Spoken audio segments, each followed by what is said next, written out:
The new Balkans of the Middle East has been the sadistic playground for the British Empire ever since the Sykes-Picot Treaty of 1916 defined a mishmash of nations, all under the strong arm of French and British imperial forces.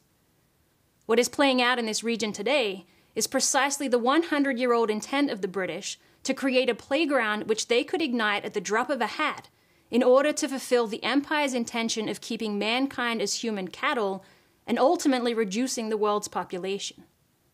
No event in the region can be accurately understood unless it is from this standpoint, the standpoint of the British Empire and their hatred of the real nature of man.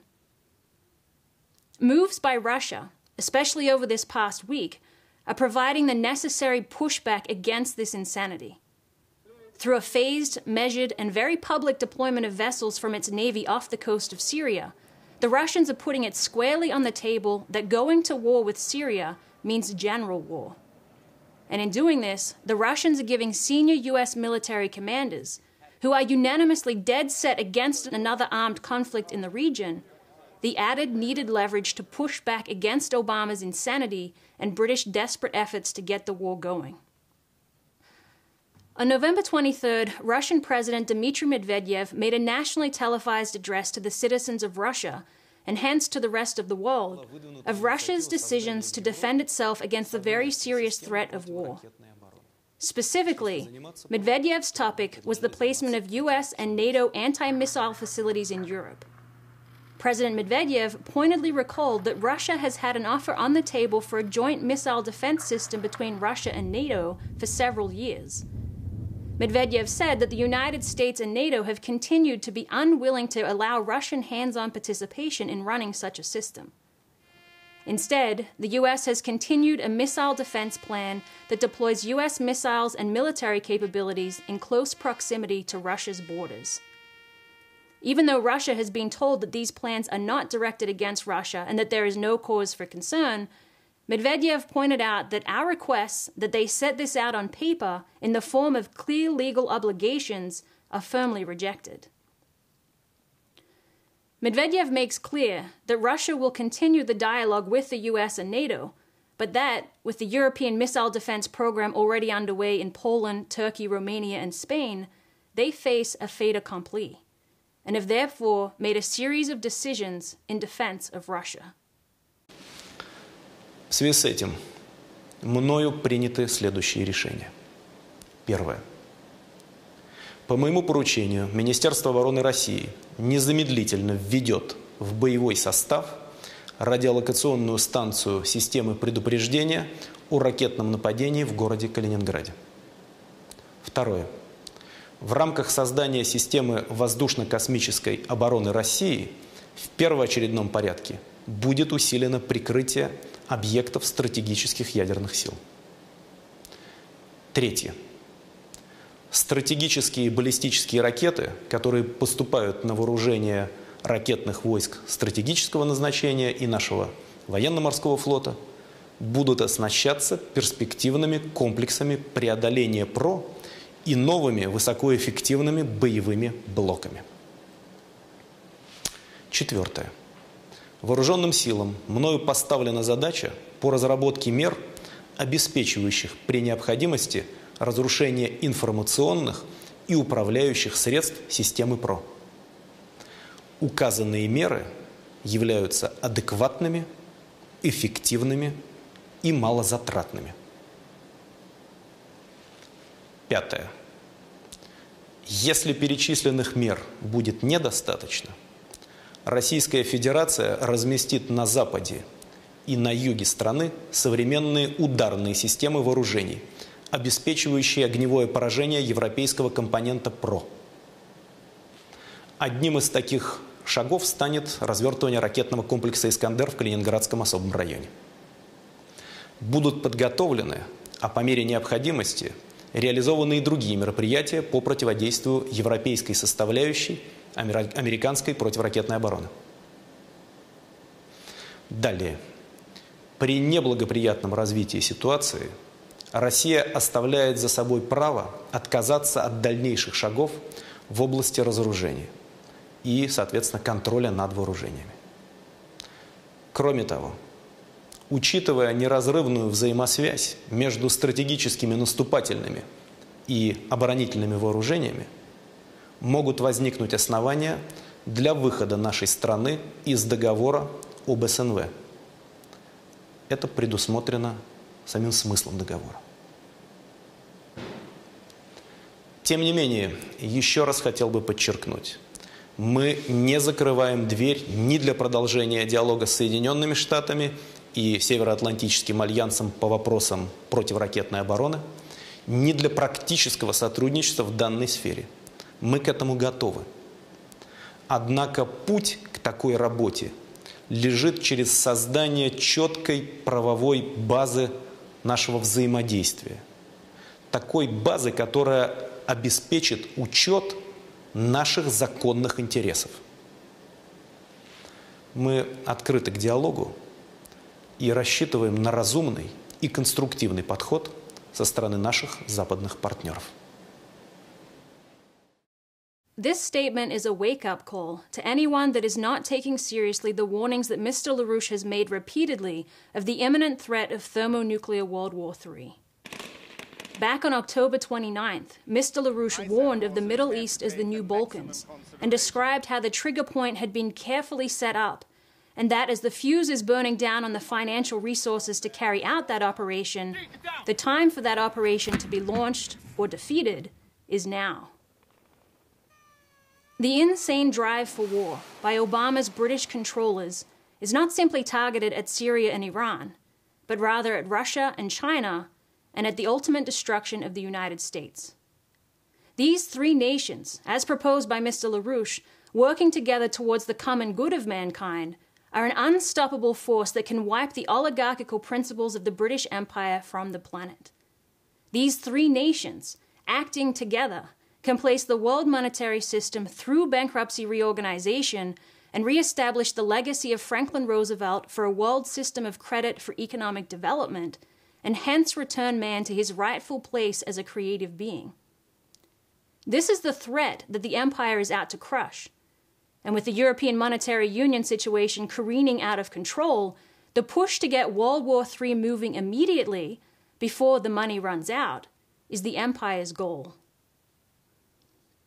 When you look at Medvedev's November 23rd statement from that standpoint, you realize that Russia is moving for a war avoidance strategy. Each step of the way, as the US-NATO operations have been fueling the flames for war, Russia has been working to put out the fire. And after seeing that what was done in Libya, Russia will not sit idly by and watch a similar scenario play out in Syria.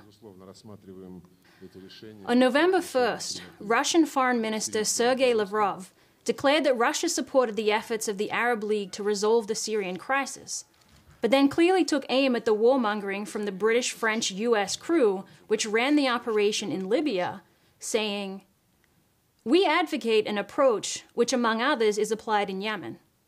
There was an initiative of the Cooperation Council for the Arab State of the Gulf, and everyone, be it the Council itself, the Arab League, the EU, US, Russia, or China, acted responsibly, without setting artificial deadlines, waiting for months until the goal was achieved. Isolation is not our approach.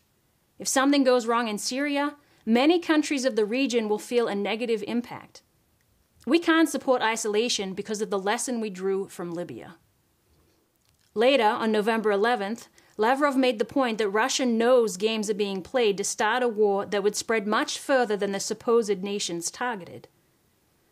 "We are concerned with news of ongoing aggressions by extremist gunmen, such as those which took place in Homs, Hama, and Idlib in recent days, with the provocative aim of forcing security agencies and the army in Syria to retaliate, and then launching a campaign via international media outlets." General Makarov, the chief of staff of the Russian armed forces, told a Kremlin advisory body that, in certain circumstances, local and regional armed conflicts could grow into a large-scale war, possibly even with nuclear weapons, and that Russia could be involved. As well-known Russian journalist and member of the public chamber Maxim Shevchenko commented on Medvedev's November 23rd speech, "It has been stated clearly and firmly that we need to arm ourselves, and that there is a direct threat of war against the Russian Federation, and that the threat comes from NATO, not from Iran or North Korea. Within days of Medvedev's address, the Russian Navy confirmed that several battleships from Russia's Northern Fleet are embarking on a long-range cruise to a Russian support facility at Tartus, Syria. Russian Admiral Valentin Selivanov said of the vessel's cruise, "If somebody's ships are located somewhere, of course it's not possible to simply fly over them and bomb someplace. Even the Americans will not be able to ignore the arrival of our ships off the coast of Syria. Although, probably, our only aircraft carrier, plus the Shebenyenko, do not have the ability to stop an entire war, but their appearance in the eastern Mediterranean will be a signal to the whole world that Russia has interests here, and you can't just crush, destroy, and kill everybody without taking them into account." Former Russian Navy Chief of Staff Admiral Viktor Krevchenko echoed the same call on November 27th. President Medvedev, via his November 23rd address to the nation, coupled with Russia's most recent deployment of 3 warships into the Mediterranean, is making it known that this threat of war is real and that actions must be taken to stop it. Lyndon LaRouche has made it very clear that the way to stop it is to remove President Obama from office immediately. The British are controlling Obama as their puppet. They are engineering the crisis in Europe to impose dictatorships, and they are behind the wars and threats of global thermonuclear war. They know that their entire transatlantic financial and monetary system is dead. They know that the leading nations of the Asia-Pacific region, Russia, China, India, Japan, and the Koreas, are growing relative to the rapid transatlantic disintegration. This is totally unacceptable from the British standpoint.